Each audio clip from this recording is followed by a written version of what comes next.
Приветствуем всех! Сегодня у нас, скажем так, не совсем обычное исследование. Мы отправляемся по следам кыргызского народа, но не в Средней Азии, а в современной Турции. Да, звучит, пожалуй, неожиданно. Именно. Будем разбираться с помощью одной, надо сказать, очень увлекательной магистерской диссертации. Она из Ошского госуниверситета. И как раз посвящена вот этим историческим связям, топонимам, всему, что может указывать на кыргызов в Малой Азии. Интереснейшая тема, на самом деле. Вот-вот. И наша задача попытаться как-то распутать эти ниточки истории. Посмотрим, какие названия в Турции могут до сих пор, что-то говорить о кыргыза. Следы такие, да? Ага. И еще заглянем в эпос. Попробуем понять, насколько там сюжеты, герои, скажем, кыргызского Манаса и местных анатолийских дастанов перекликаются. Это всегда самое интересное сравнение эпосов. Ну да. Ведь как-то же надо объяснить, откуда в Турции, например, деревня Манас или местность Кыргыз. Тут явно что-то есть. Безусловно, какая-то история за этим стоит. Итак, давайте с географии начнем. В диссертации сразу говорится, названия, связанные с кыргызами, они встречаются, далеко не только в Кыргызстане. Далеко за пределами, да. И Турция, или Анадолия, если по-исторически, как раз одно из таких мест. Совершенно верно.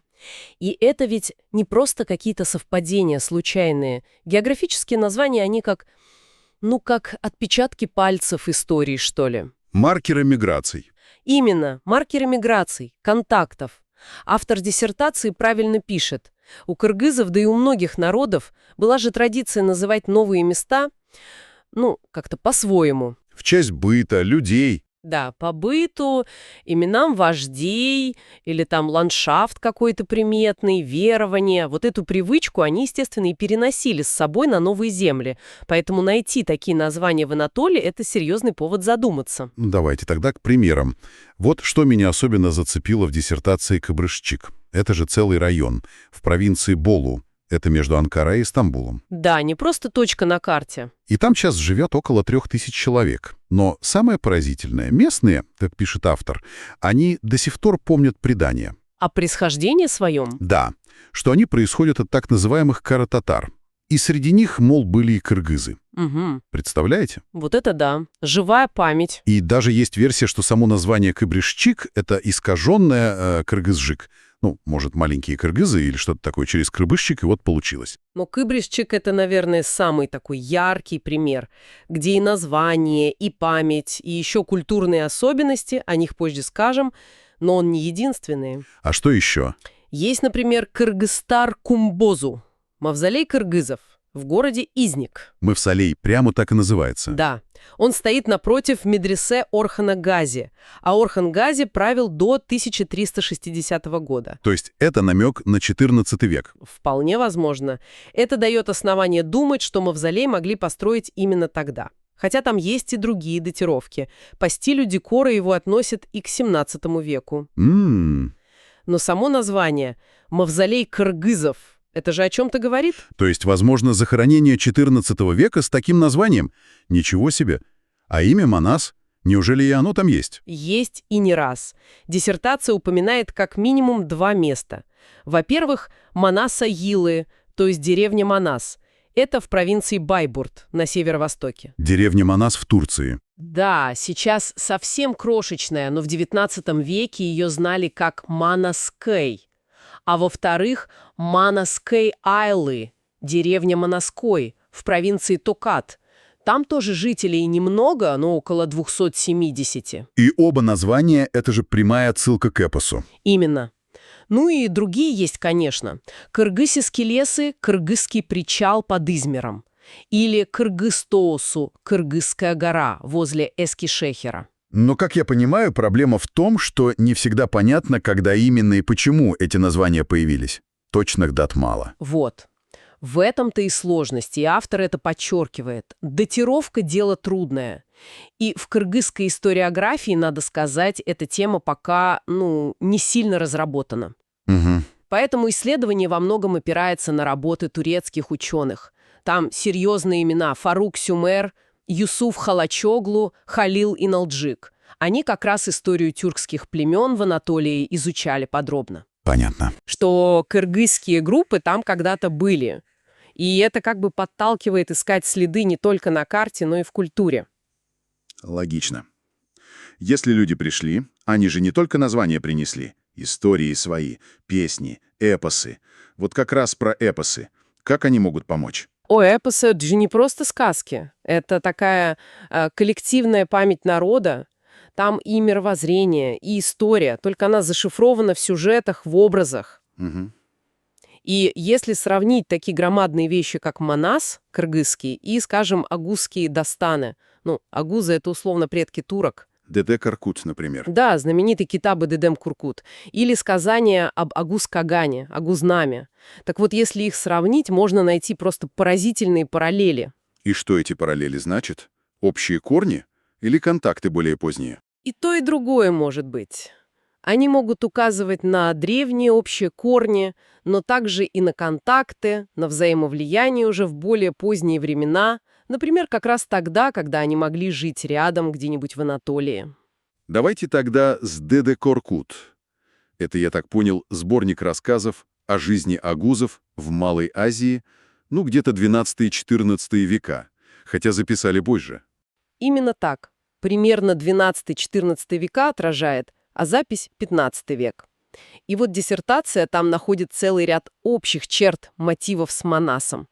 Например, тип мудреца-сказителя. ДД Коркут. Сам. Да, он там центральная фигура. Азан, то есть сказитель, провидец, советник ханов, именно дает благословение, очень похоже на Улуя-Ата, святого старца из Манаса. Он же тоже благословляет Манаса, имя дает. То есть функция похожая? Очень. Считается, что этот образ вообще восходит к древним шаманам, камам, которые играли огромную роль в тюркских обществах. Там еще про слово «йом» было интересно. У Диде Куркута ритуал благословения так называется. А в диссертации гипотеза, что это связано с кыргызским жумок, сказания. Да, есть такая лингвистическая гипотеза. Она, конечно, требует еще изучения, но сама мысль интересная, да? Как глубоко могут быть связаны слова и понятия? Угу. Или вот тип богатыря Алп. Слово «алп» как обозначение героя, оно и там встречается. Это просто силач. Не совсем. Это скорее идеал воина, защитника, лидера, очень характерный для всей тюрко-монгольской традиции, может быть, к самому Алгуз-Кагану восходит. А женщины? В эпосах часто они как-то на фоне. А вот тут нет.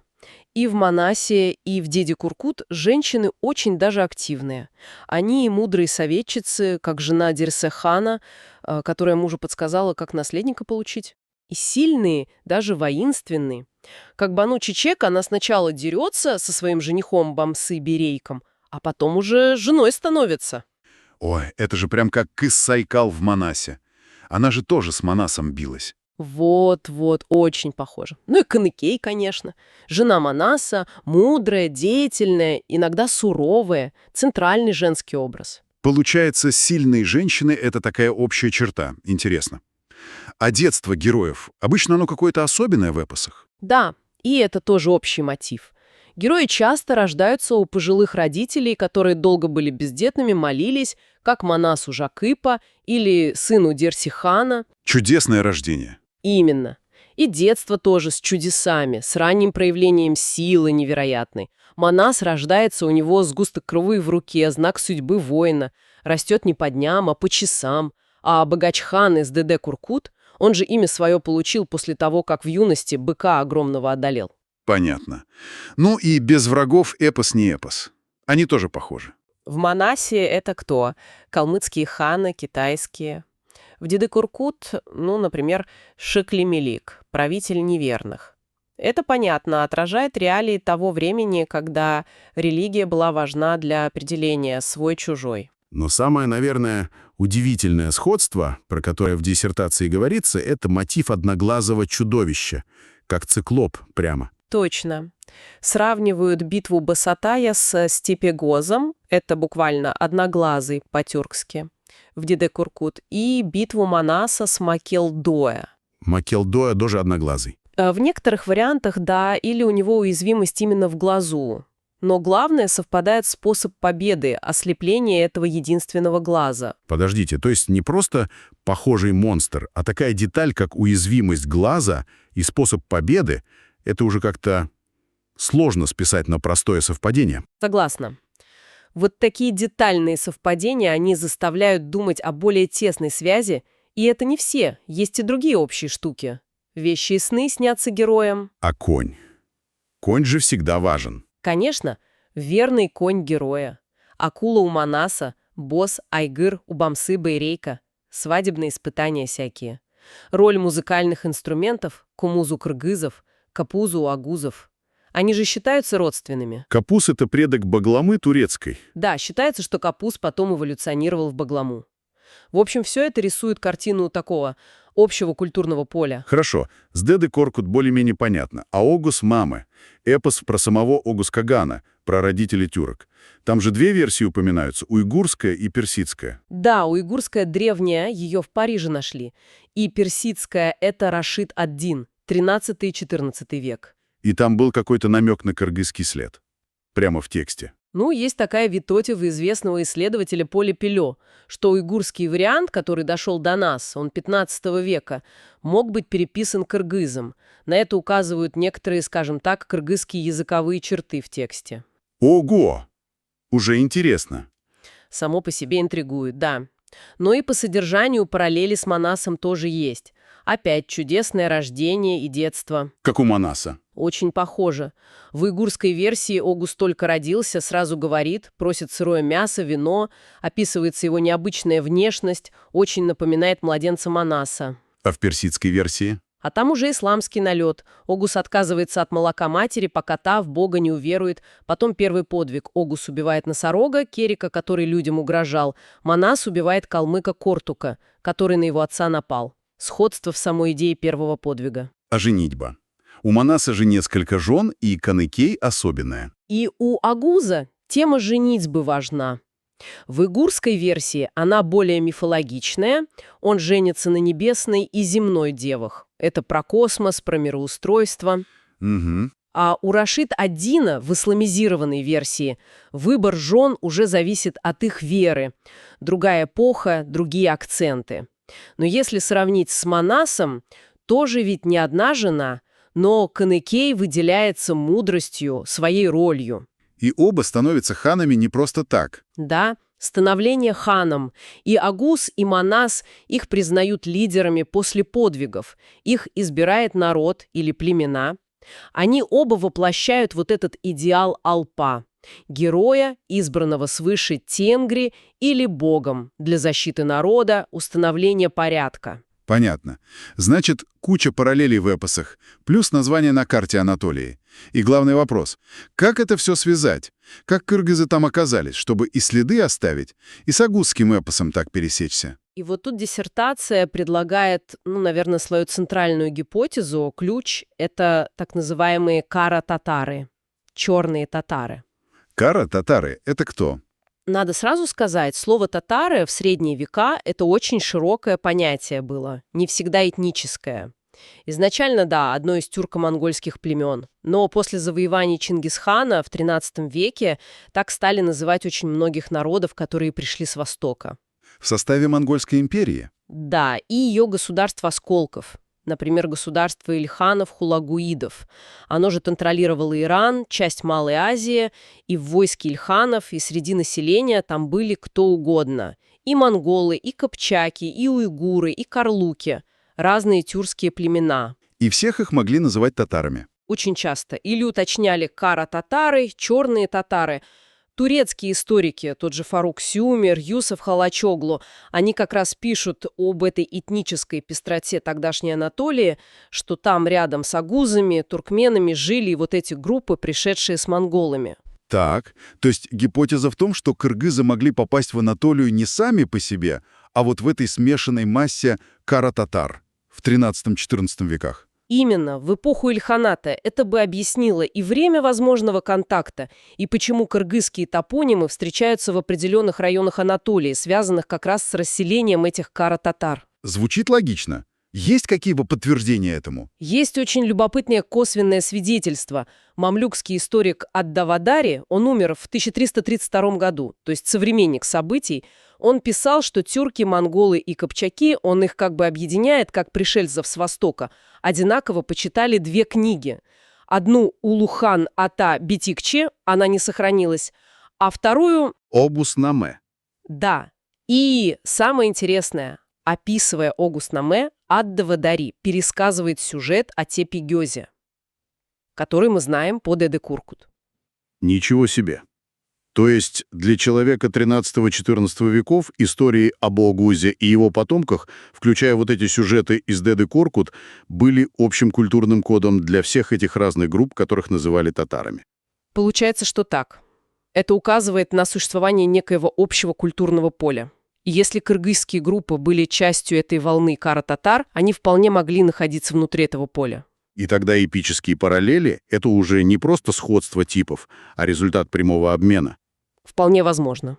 Это делает гипотезу гораздо более правдоподобной. Плюс вспоминается битва при Анкаре, 1402 год.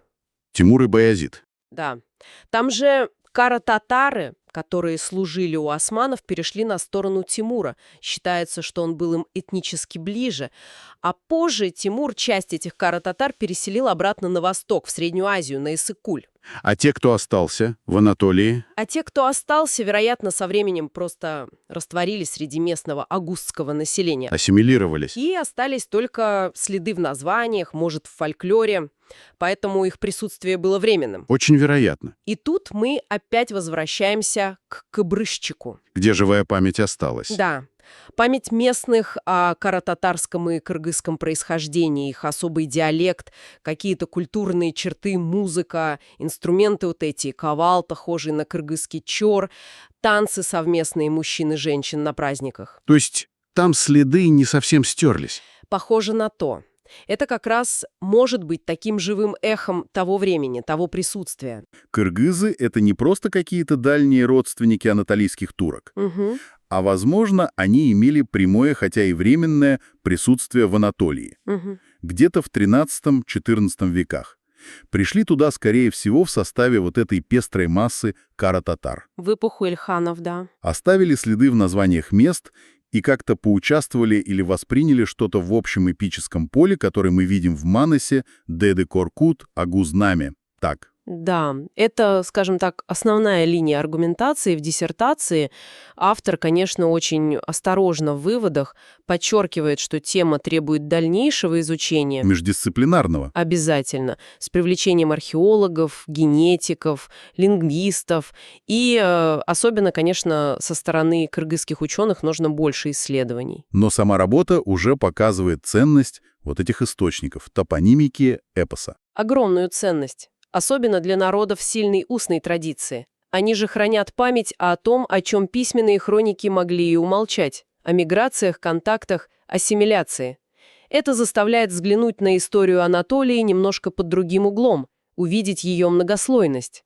И вот еще одна деталь из диссертации, она как бы все связывает. Про самих сказителей. А, да, традиция сказительства. Кыргызские монасчи, угузские азаны, как Деде Куркут, потом ашики, они же все занимали особое место в обществе. Почти сакральная, да.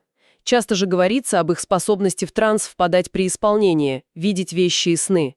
Их авторитет как носители знания, силы и благословения. И это тоже подчеркивает какое-то глубинное родство. Конечно. Родство самих культурных традиций, самого отношения к слову, к эпосу. И вот какая мысль у меня возникает после всего этого. Интересно, какая. Вот смотрите. Если такие, казалось бы, неочевидные связи нашлись между кыргызами и анатолийскими тюрками через этих кара-татар, через эпос, Угу. то сколько еще вот таких скрытых историй может храниться в названиях, в фольклоре других народов, по всей Евразии? О, это бездонная тема. Какие еще маршруты, какие контакты, о которых мы и не догадываемся, ждут, пока их соберут вот из этих фрагментов, из культурной памяти, разбросанной по Азии? Это точно. Напоминание о том, что история народов — это такая сложная мозаика, и мы еще далеко не все ее кусочки нашли и сложили. Есть над чем подумать.